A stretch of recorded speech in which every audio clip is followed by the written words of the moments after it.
Admiral William Perry stood at the viewport of the orbital station, hands clasped behind his back as he stared down at Earth.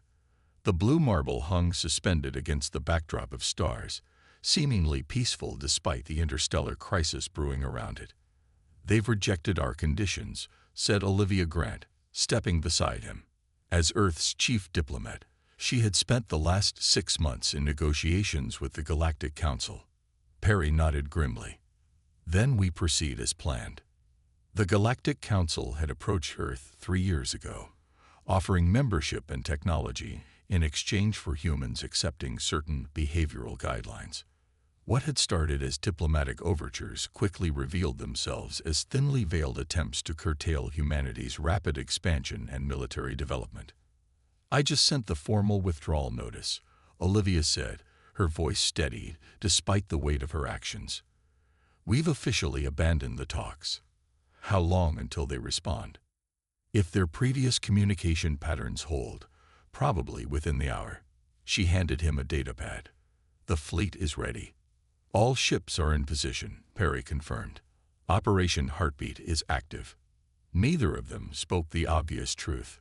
This was either humanity's greatest bluff or the beginning of something that would reshape the galaxy forever. The massive circular room fell silent as Earth's message appeared on the main screen.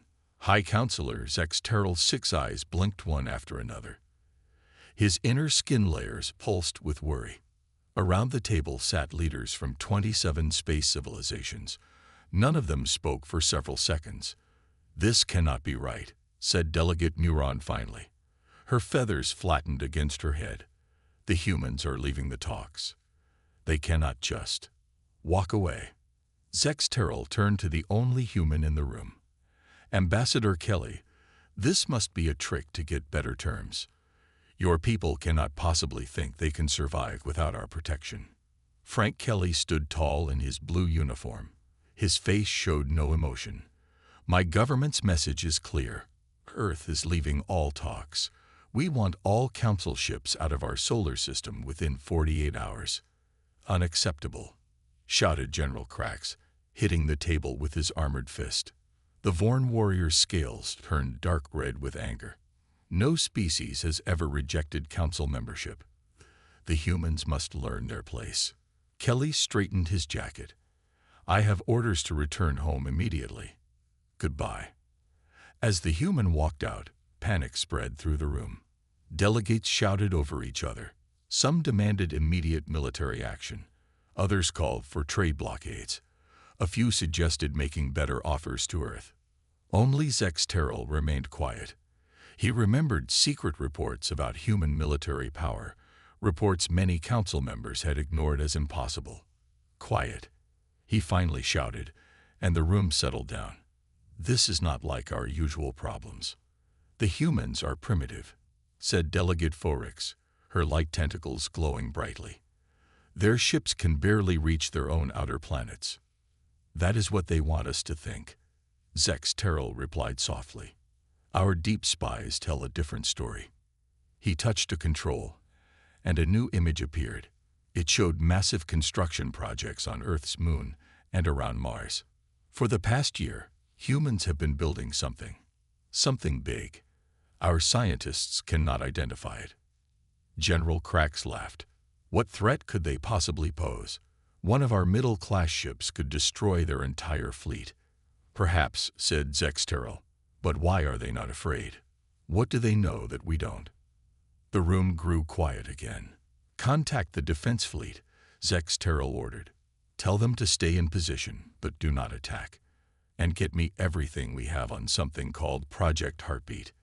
An aide rushed forward. "High Counselor, we're detecting unusual energy patterns across Earth's solar system. All human ships everywhere in our space are going home." "All of them?" asked Muron, her voice shaking. "Yes, and they're moving faster than we thought possible." Zex Terrell felt a cold fear spread through his body, a feeling he hadn't experienced in 200 years of council service. "Send a message to all council worlds," he said quietly. "Defense level 3. And prepare my ship. I need to see this Project Heartbeat myself." As the delegates rushed away, Zexteril looked again at the image of Earth on the screen. The small blue planet seemed so harmless, but for the first time in Council history, a newcomer species wasn't playing by the rules. And that was terrifying. Susan Wells gripped the controls of her small shuttle as she flew through the line of big Council ships. These alien vessels had been blocking Earth for a month now. The Council thought their show of force would scare humans back to talks. It hadn't worked. Susan looked at the massive Council warships through her window. Each one could easily destroy a small moon. Yet none fired at her shuttle or tried to stop it. "Lieutenant, the main Council ship is calling us," said Paul Reeves from the seat next to her. The young man looked nervous. "Ignore them," Susan replied, keeping her eyes forward. "Admiral Perry gave us permission to go straight to Moonbase." What the Council didn't know was that human ships all across the galaxy had gotten secret orders. Every Earth vessel was coming home. At the same time, Earth had cut all communications with alien worlds. No signals were going out, and none were being answered. The aliens didn't understand what was happening, and that made them nervous. Susan's shuttle passed the last Council ship and headed toward the moon. She could see the giant clear dome covering Armstrong Colony. The dome shimmered and opened just enough to let her ship enter. As she flew lower, Susan saw hundreds of workers on the moon's surface. They were moving the last pieces of the quantum array into place. This was the true heart of Project Heartbeat, the real reason the Council would soon panic. "Do you think they'll attack?" Paul asked, looking back at the Council ships. Susan shook her head. "They don't know what we're building. They're afraid to attack because they don't understand what might happen." Her shuttle landed smoothly inside the moon base. As soon as the doors opened, a team rushed in to unload the special materials she had brought from Mars. "Lieutenant Wells," called a voice. Susan turned to see Commander Jack Wilson walking toward her. "Did you have any trouble with the Council ships?" "No, sir," she replied. "They're watching, but not acting." Jack nodded. "They're following their usual plan: show force, cut off trade, and wait for the weaker side to give in.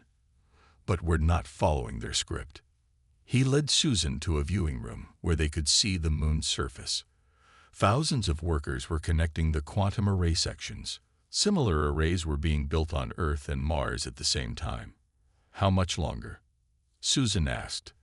"Less than 48 hours," Jack replied. "Then we'll be ready to activate Heartbeat. And the Council still thinks it's a weapon." Jack smiled slightly. "That's what they understand. Weapons.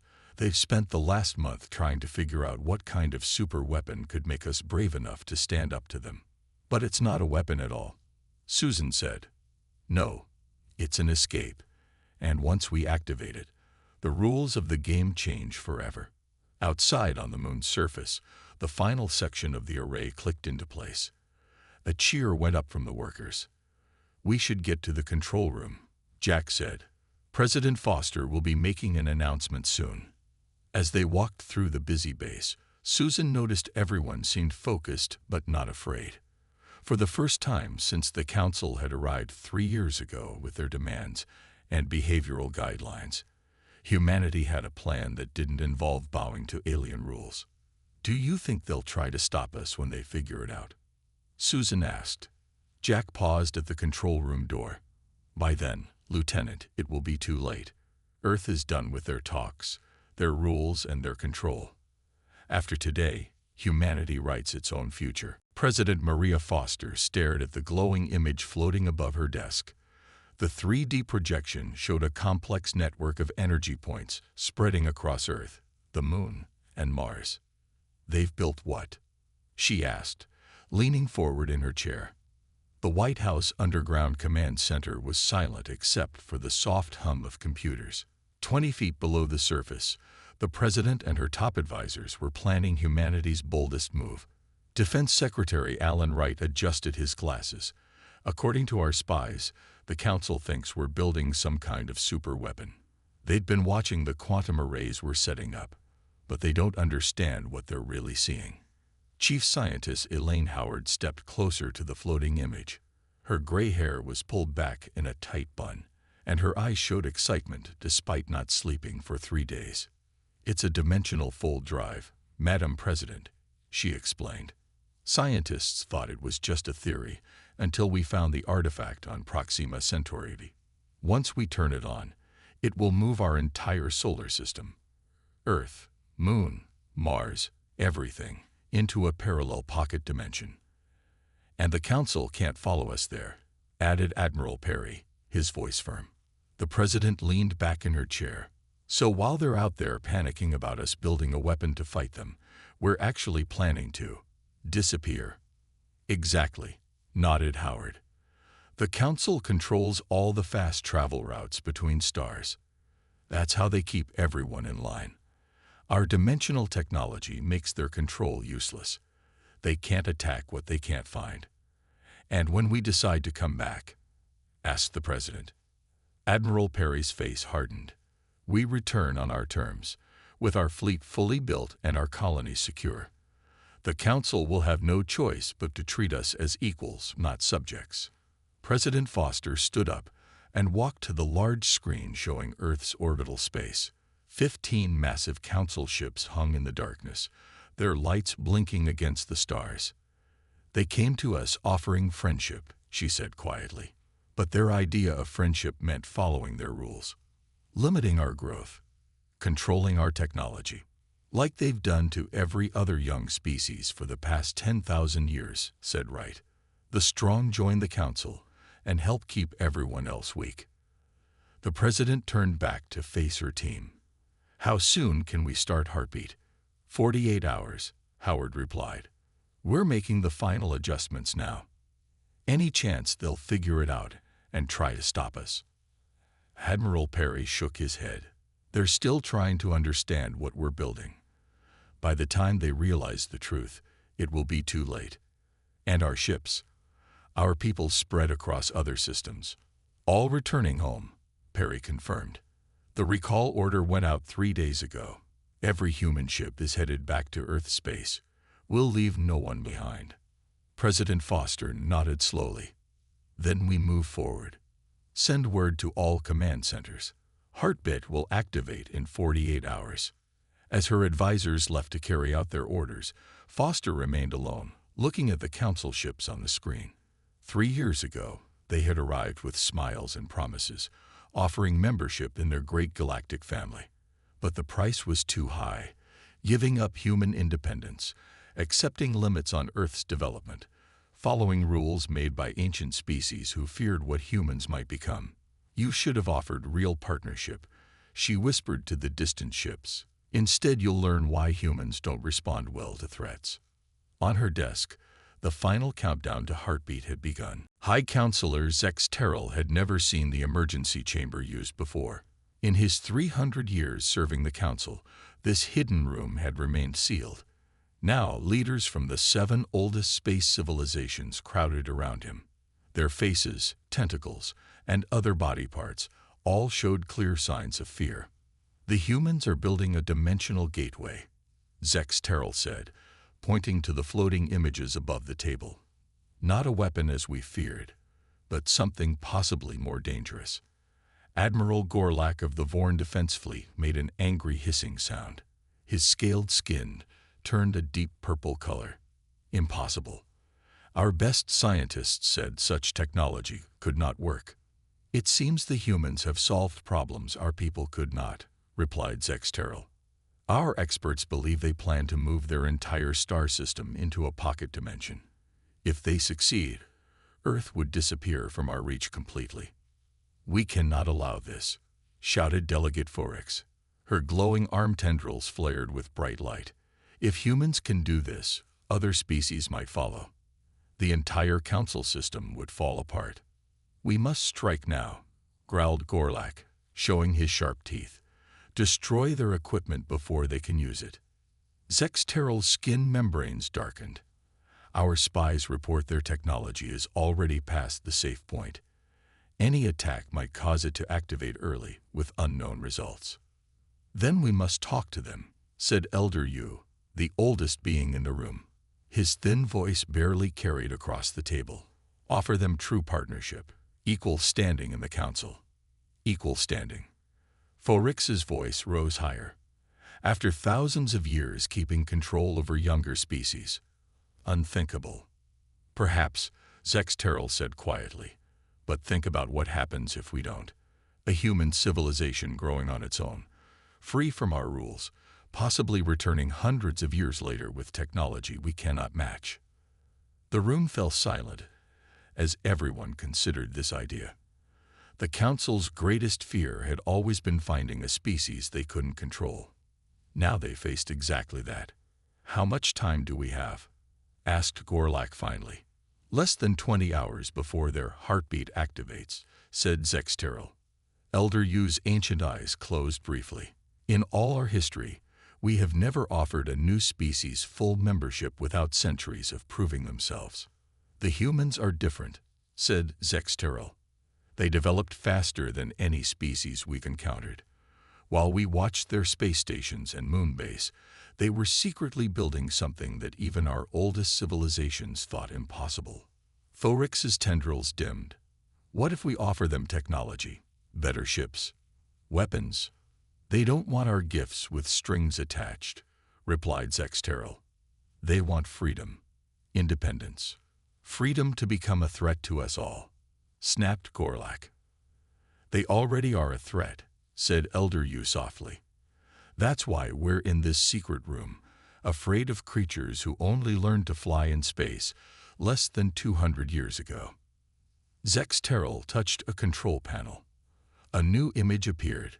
Earth, the blue planet, surrounded by the Council's mighty warships that now seemed strangely small and vulnerable. We have one chance, he said. We must offer them what no species has ever received. Immediate equal status. No conditions. No restrictions. The other council members will never agree, said Forix. They will when they learn the alternative, replied Zexteril. Prepare my ship. I will speak to the human president myself. As the emergency meeting ended, Zexteril looked again at Earth's image. For the first time in his long life, he understood true fear, not of human weapons, but of human determination. Commander Richard Bennett watched the main control screen in the underground facility beneath Denver. Around him, 50 engineers and scientists monitored hundreds of glowing displays. Each person tracked a different part of the most complex machine humans had ever built. T-minus 20 minutes to heartbeat activation, announced the calm voice of the facility AI. All stations report ready status. Richard felt a slight vibration from his neural implant. A message from Admiral Perry appeared in his mind. Council requesting emergency communication. President Foster has agreed to talk with them. Continue countdown, but be ready for hold orders. Status report. Richard called out to his team. Quantum harmonizers at 98% synchronization, replied Dr. Helen Ward without looking up from her station. Power flow stable. Luna Base reports all systems green, added Lieutenant Kevin Park. Mars array fully aligned, called out another voice. On the main screen, Richard could see the Council fleet. The massive alien ships had moved away from Earth orbit to the edge of the solar system. This was new behavior. Sir, called Lieutenant Grace Miller from the sensor station. We're detecting unusual energy patterns from the Council ships. They might be preparing to jump to faster-than-light travel. Richard frowned. They're running away. That doesn't make sense. Grace studied her readings more carefully. No, sir. They're lowering their shields. All of them at once. Before Richard could ask what this meant, the main screen changed to show President Foster's office. The president's face was calm, but Richard could see tension in her eyes. Commander Bennett, she said, the Council has offered something unexpected. They want to recognize Earth as a full, equal member of the Galactic Council. No waiting period. No restrictions. They're asking us to delay heartbeat activation for 24 hours while they prepare a new treaty. Murmurs spread through the control room. Richard exchanged looks with his senior staff. We can hold at T-minus 5 minutes safely, Madam President, he replied. But given their past behavior, I share your concerns, Commander, Foster said. Which is why we're not canceling Heartbeat. We're simply giving them one last chance to prove they're serious. Maintain full readiness. Understood, Madam President. As the screen returned to showing the Council fleet, Richard turned to his team. You heard the President. We continue countdown to T-5. Then hold. Everyone stay sharp. Do you think they're telling the truth this time? Asked Grace quietly as she adjusted her sensors. Richard thought for a moment. After 3 years of treating us like children who need supervision, it would be a major change. What changed their minds? Asked Dr. Ward. Richard smiled slightly. Fear. For all their advanced technology, they've never faced a species willing to simply opt out of their system. We're not playing by their rules anymore. Commander, called out Kevin, we're receiving a direct transmission from the Council High Leader. Text only. Richard read the message as it appeared on his screen. We recognize we have misjudged humanity. Your determination has shown us that the old ways must change. We await your terms. Continue countdown, Richard ordered. T-19 minutes and counting. Around him, the control room hummed with activity. Through the tension, Richard noticed something new in the faces of his team. Pride. After centuries of looking to the stars and wondering if humans would ever find their place among advanced civilizations, Earth had finally earned respect. Not by copying the Council's ways, but by charting its own path. The countdown continued. 1 month later, Ambassador John Hayes walked through the grand halls of the Earth Embassy on the Council homeworld. Sunlight streamed through tall windows, illuminating the building's marble floors. This impressive structure stood equal in size to the embassies of the oldest Council species. Just weeks ago, humans had been given small, plain offices in the back of the Council complex. Now Earth had a proper embassy in the most important location in the galaxy. John stopped at the main conference room and touched the control panel. The large screen lit up, showing President Foster sitting in the Oval Office back on Earth. Ambassador, how is our position with our new friends? She asked. John smiled slightly. Still in shock, Madam President. Every one of the 27 Council species has signed the Treaty of Sol. They've formally recognized our right to build our own military and develop technology without their supervision. And Project Heartbeat? The President asked. As we agreed, we've shared the basic science behind it, but kept the key details to ourselves. Several independent worlds have already contacted us. They want to form a separate alliance outside Council control. Foster nodded. The Council feared we would use Heartbeat to disappear. Instead, we're using it to make sure no one can ignore us again. There's something else you should know, John added, lowering his voice, even though the room was secure. High Counselor Zex Terrell told me something in private yesterday. Earth wasn't their only worry. The Council detected strange signals from beyond the edge of our galaxy about 20 years ago, something that even they fear. Our dimensional technology might be the only defense if whatever sent those signals ever arrives. So their attempt to control us was partly because of their own fear of something unknown, Foster said thoughtfully. That's quite a twist. It creates an opportunity, John replied. They need us now as much as we needed their technology before.